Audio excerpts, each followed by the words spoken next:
Bonjour à tous, vous êtes sur CCTV Français, c'est votre journal en direct de Beijing.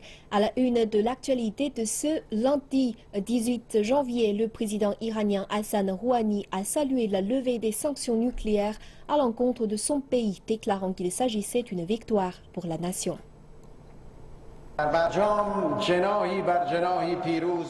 Personne n'a été battu lors de l'accord nucléaire, ni à l'intérieur du pays, ni parmi les pays qui ont négocié avec nous. L'accord nucléaire est en fait l'une des pages d'or de l'histoire du pays. Lors des négociations, nous avons réussi à faire en sorte que les grandes puissances reconnaissent nos droits nucléaires. L'Union européenne et l'Iran ont annoncé une journée de la mise en application de leur accord historique qui marque une victoire diplomatique dans la crise nucléaire iranienne. L'accord a été trouvé entre l'Iran et les 6 puissances en juillet dernier. Il vise à démanteler le programme nucléaire iranien.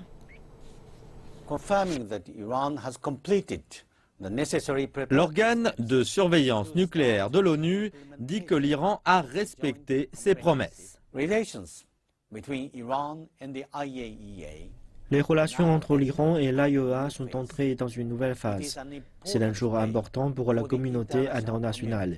Je félicite tous ceux qui ont aidé à en faire une réalité, spécialement le groupe de pays connu sous le nom de E3, l'UE plus 3, l'Iran et l'AIEA.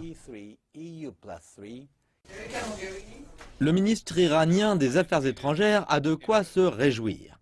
Et en Iran, le président Hassan Rouhani a tweeté « Nous sommes le jour de la mise en application. Je remercie Dieu et les gens pour votre patience et je vous félicite pour cette victoire. » L'application veut dire que Téhéran ne pourra pas construire de bombes atomiques dans la décennie qui vient.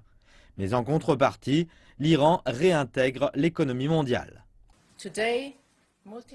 Aujourd'hui, les sanctions multilatérales économiques et financières en relation avec le nucléaire ont été levées.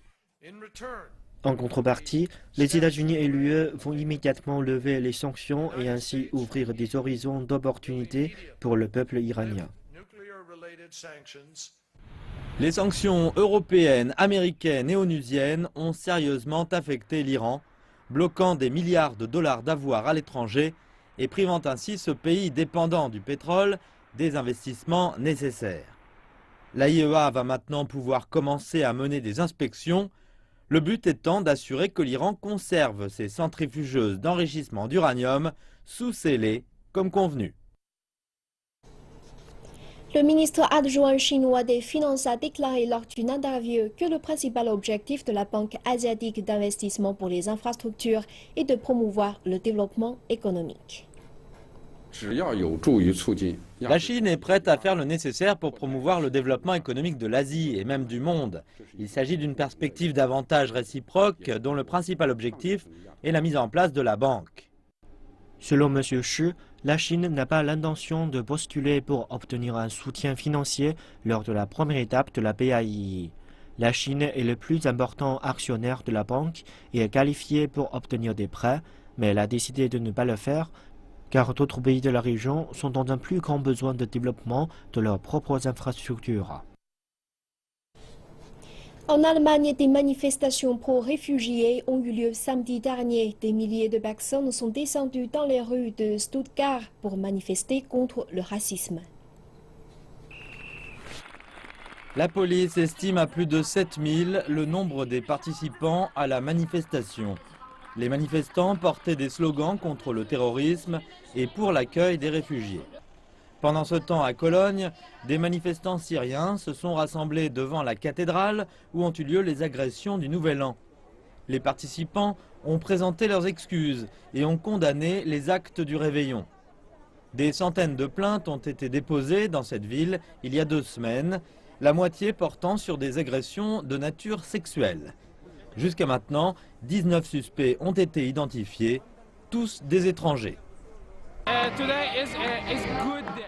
Les Allemands sont très gentils, nous sommes heureux de pouvoir rester dans ce pays et nous sommes désolés pour ce qui s'est passé à Cologne.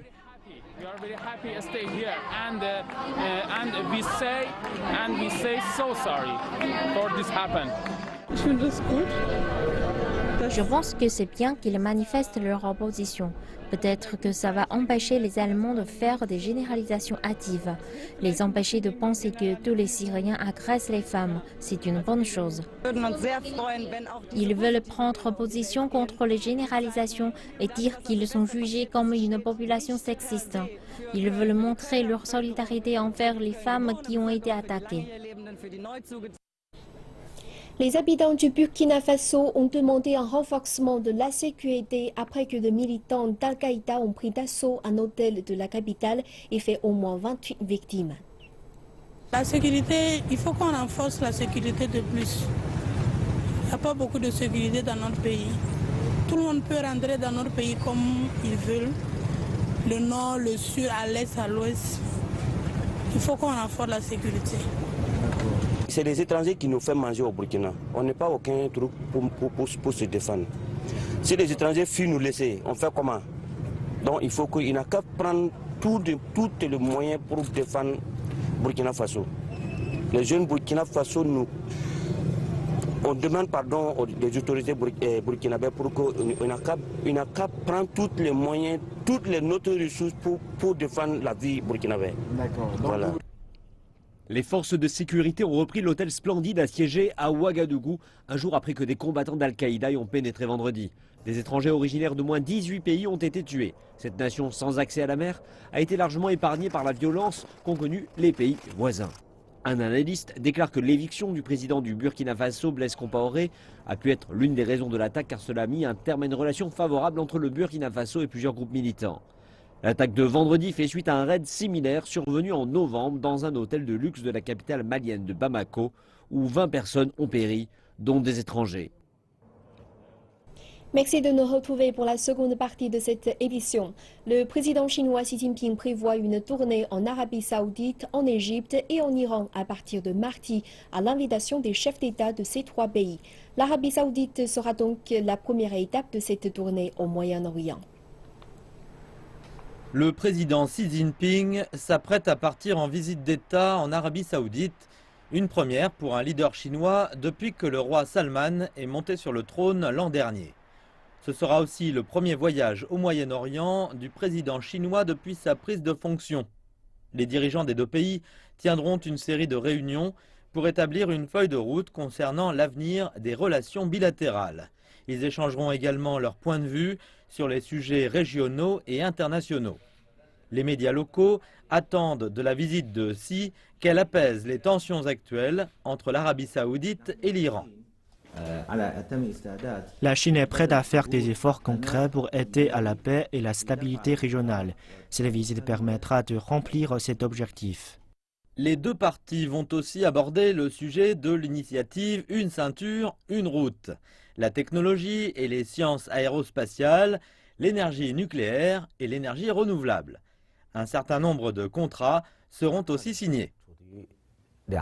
L'Arabie Saoudite est située à la jonction entre la ceinture économique de la route de la soie et la route maritime de la soie.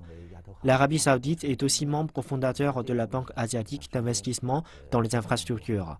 Je pense qu'avec la ceinture et la route, les deux pays pourront partager des relations plus fortes, plus profondes et plus durables, ce qui favorisera la résolution des problèmes internationaux et régionaux. Restons au même chapitre, les hommes d'affaires saoudiens et la presse surveillent de près la visite du président chinois Xi Jinping en Arabie Saoudite.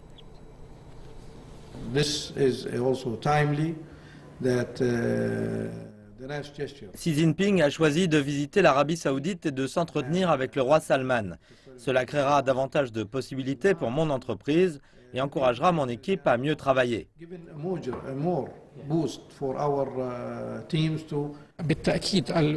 Tous les médias saoudiens ont leur regard tourné vers la visite du président Xi Jinping. Suite à l'annonce, tous les médias ont commencé à préparer leur couverture médiatique. C'est une chance rare.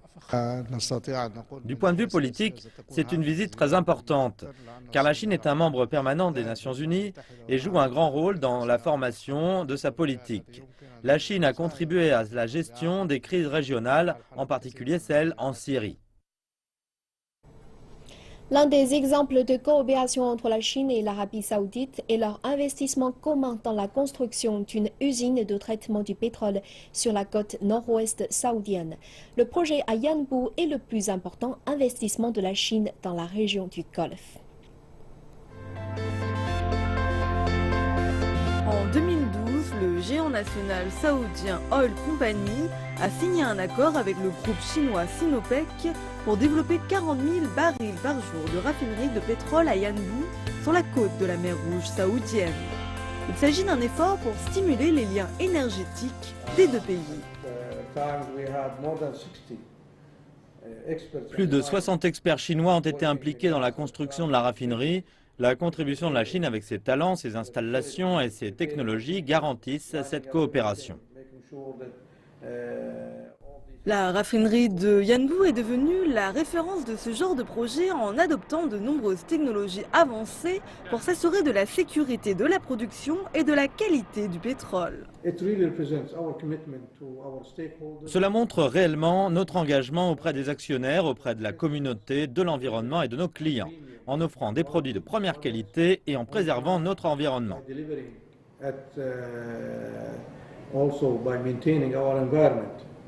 Les deux entreprises ont pour projet d'augmenter la production et d'approfondir la coopération.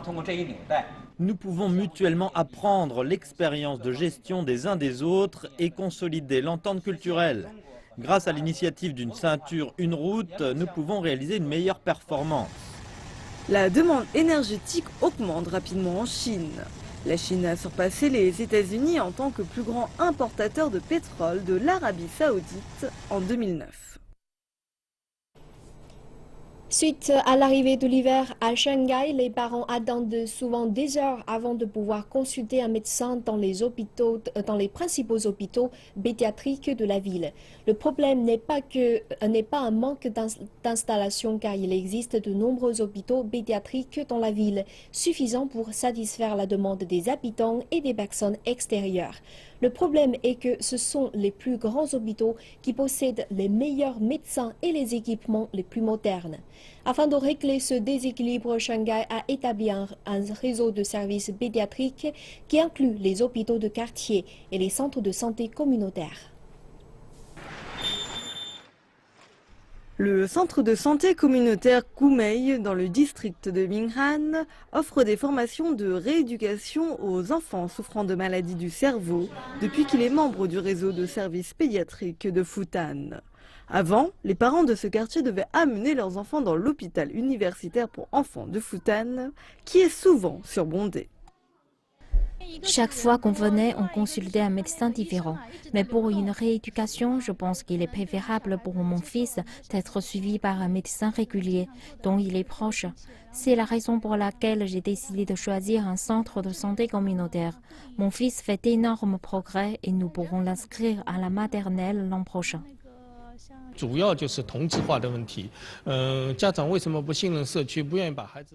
L'une des inquiétudes des parents est de savoir s'il y a de bons médecins dans les centres de santé communautaires. C'est la raison pour laquelle nous avons passé une année à former des médecins ici. Maintenant, nous venons ici chaque semaine pour donner une mise à jour. L'hôpital Jinshan dans la banlieue sud-ouest de Shanghai fait également partie de ce réseau.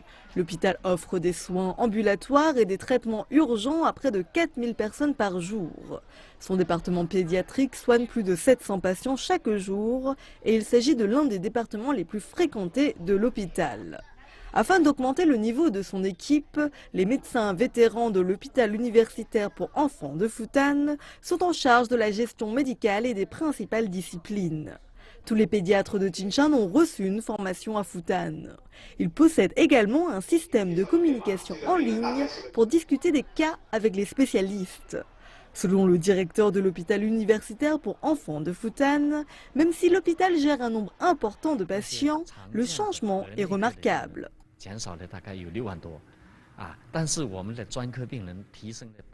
Nous avons remarqué, pour l'année et demie qui vient de s'écouler, une évidente baisse du nombre de patients dans notre département interne de médecine. Une baisse d'environ 60 000 patients. Dans le même temps, le nombre de patients cherchant des médecins spécialistes a augmenté de 11%. Cela permet aux patients d'être rapidement transférés selon leur situation.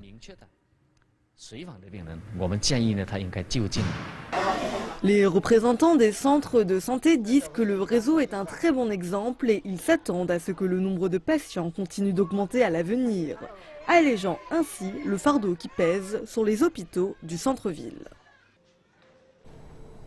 Les Jeux olympiques d'hiver de 2022 à Beijing sont encore bien loin, mais cela n'empêche pas certains petits sportifs chinois de commencer à rêver d'y participer. Pour certains qui jouent déjà au hockey, la chance de recevoir une formation de la part d'anciens joueurs professionnels canadiens est une occasion en or d'atteindre leurs rêves. C'est un reportage de Marc-André Côté pour CCTV français. Yang Changyuan adore le hockey et rêve déjà d'une carrière professionnelle. Quand il a su qu'il pouvait participer à une école de hockey supervisée par d'anciens joueurs de la légendaire équipe des Canadiens de Montréal près de chez lui à Beijing, il n'a pas hésité un seul instant. J'ai 7 ans et j'aime beaucoup jouer au hockey. Le hockey est pour l'instant un sport marginal en Chine. Il y a encore relativement peu de patinoires dans le pays et l'équipement coûte cher. Mais pour plusieurs parents, c'est une occasion de formation qui dépasse largement le sport et qui permet d'inculquer des valeurs importantes à leurs enfants. Ils n'ont donc pas hésité à payer les 1100 yuan, soit environ 170 $ américains, que coûte cette formation pour recevoir les conseils de ces professionnels. Certainement, le coût élevé empêche certains enfants de pouvoir pratiquer ce sport. Comme parents, nous espérons que le pays va construire davantage de patinoires et qu'il y aura plus d'entraîneurs professionnels pour enseigner les rudiments de ce sport aux enfants et nous fournir de meilleures conditions. Guy Cloutier est un entrepreneur québécois qui construit des patinoires en Chine depuis une quinzaine d'années. Selon lui, l'intérêt des Chinois pour le hockey ne se dément pas, surtout depuis que Beijing a remporté la nomination pour organiser les Jeux olympiques d'hiver de 2022. La croissance peut être exponentielle à mesure qu'on part de très très bas. Mais les chiffres doublent par année. On est rendu dans la région de Pékin avec plus d'une centaine d'équipes. Il y a plus de 2000 nouveaux joueurs qui se sont joints à l'association cette année. Puis c'est pas uniquement à Pékin. Alors c'est du sud au nord, et non pas juste dans les provinces traditionnelles. Mais il y a un engouement partout, avec des patinoires qui se sont construites dans tous les centres commerciaux. Même si le potentiel de croissance est évident, le travail sur la glace, lui, reste à faire. La Chine ne se classe que 38e au monde à l'heure actuelle et peu de joueurs qui s'entraînent ici arrivent à rivaliser avec les athlètes formés dans les grandes nations de hockey comme le Canada, la Russie ou la Suède. Mais pour l'ancien professionnel et entraîneur Gaston Gingras, la recette du succès est relativement simple. Mais il faut qu'ils jouent. Moi, je veux voir des sourires sur les lèvres des jeunes. Il faut qu'il y ait beaucoup de plaisir à jouer. C'est un jeu. Le hockey, c'est un jeu. Puis lorsque tu t'amuses, tu vas progresser beaucoup plus rapidement. Un conseil que Yang Changyuan est bien prêt à suivre. Et avec de la persévérance et l'aide de ses parents, il pourrait bien réaliser son rêve d'atteindre un jour la Ligue nationale de hockey. Marc-André Côté, CCTV, Beijing. Après 5 mois d'attente, le monde a découvert enfin samedi le nouveau bébé panda du zoo de Washington DC. Des milliers de personnes attendaient pour apercevoir bébé qui pèse désormais 11 kilos. Dès le petit matin, il faisait la queue. La sœur aînée de Beibei, Bobo, parvenait à réchauffer les foules. Tout le monde ici aime les pandas. J'aime quand ils grimpent aux arbres. J'aime quand ils mangent des bambous. Il n'y a pas que des enfants. Certains ont parcouru de longues distances pour être ici, comme Dab, originaire de Caroline du Sud. Ils sont si cool, ils s'occupent de leurs propres affaires, sont décontractés. C'est tout ce qu'il faut. Et après cette attente, le public a pu rencontrer le petit Beibei pour la première fois. Donc Beibei fait ce que les bébés font de mieux. Il dort en dépit du tohu-bohu qui se déroule autour de lui sous les regards du public. Mais il y aura bien d'autres opportunités de découvrir l'évolution de ce bébé panda au zoo de Washington. Mais en réalité, ce ne sont pas les premiers visiteurs pour Beibei, dont le nom signifie trésor précieux. Auparavant, les premières dames de Chine et des États-Unis lui avaient rendu visite, lors de la visite d'État du président Xi Jinping en septembre dernier. Beibei avait un jumeau, mais qui n'a pas survécu. Malgré cela, le gardien de Beibei déclare que le bébé devient chaque jour de plus en plus fort. Il joue beaucoup avec sa mère et nous commençons à lui offrir des jouets pour panda, de gros jouets en plastique dur. Il utilise ses dents pour jouer avec, ses pattes. Il tourne autour de tous ces objets, comme tous les petits. Bei Bei est le dernier d'une longue série de pandas nés ici. Le Zoo national de Washington s'est vu pour la première fois offrir des pandas après que les États-Unis et la Chine ont pour la première fois rétabli des relations diplomatiques en 1972. Et beaucoup espèrent qu'un jour Bei Bei voyagera jusqu'en Chine pour aider à renforcer la population sauvage de l'ourson favori du monde. L'agence de presse chinoise Xinhua News fait savoir que le propriétaire de la librairie de Hong Kong, qui est porté disparu depuis octobre, est en effet un fugitif originaire de la partie continentale de Chine. L'agence de presse ajoute que Gui Minhai s'est rendu de son propre chef à la police de la partie continentale de Chine l'an dernier. Il s'était enfui après avoir été condamné pour avoir causé un accident mortel. Voici le véhicule impliqué dans l'accident de la route meurtrier qui s'est produit dans la ville de Ningbo, dans la province du Zhejiang, dans l'est de la Chine, en décembre 2003. Une étudiante avait perdu la vie après avoir été renversée par l'homme d'affaires Gui Minhai. Peu avant cet épisode tragique, l'homme participait à un dîner. Le test d'alcoolémie indique que Gui Minhai avait 1,14 mg d'alcool par millilitre de sang. On sait que 0,2 de milligramme d'alcool signifie une conduite sous l'emprise de cette substance. 0,8 mg indique une conduite en état d'ivresse. Le résultat de l'examen veut donc dire qu'il était ivre lorsqu'il conduisait à ce moment. En août 2004, après des mois d'enquête et de procès, le tribunal populaire intermédiaire de Ningbo a condamné Gui Minhai à 2 ans de prison et 2 ans avec sursis. Mais 3 mois plus tard, le condamné s'enfuyait à l'étranger. Son nom figure d'ailleurs sur la liste des fugitifs recherchés par la sécurité publique chinoise. Il n'a pas été appréhendé avant de se rendre en octobre dernier. Il déclare regretter sa décision, un choix qui l'a plongé dans la dépression et a fait endurer des années de douleur à sa famille. Je suis un fugitif. Je n'ai pas pu retourner dans mon pays pour voir mes parents. Ils avaient déjà 80 ans. Je n'ai même pas pu assister aux funérailles de mon père, mort d'un cancer. Ma mère est maintenant gravement malade, cela me fait souffrir. Je veux en profiter tant qu'elle est en vie. C'est pourquoi j'ai pris la décision de me rendre. Je souhaite prendre mes responsabilités et accepter toute sanction. Gui Minhai, qui est un ressortissant étranger, a également appelé à respecter son choix.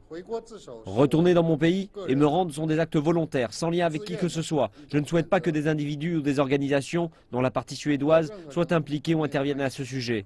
Bien que je sois porteur d'un passeport suédois, je me sens toujours chinois et mes racines sont en Chine. J'espère que mon choix puisse être respecté par la partie suédoise. Je souhaite que mon droit à choisir et celui à la vie privée puissent être respectés et qu'on me laisse faire face à cette question. D'après la police, Gui Minhai fait l'objet d'une enquête puisqu'il est également accusé d'autres activités criminelles. Et voilà, c'est la fin de cette édition. Merci de votre fidélité. À très bientôt sur CCTV Français.